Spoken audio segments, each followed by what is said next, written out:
Making hydrogen gas.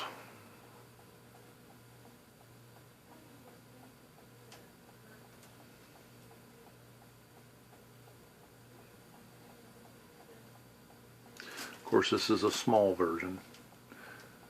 The one that I actually use is going to be a little bit bigger than this. But we don't want the output to be too crazy. We just want supplementation.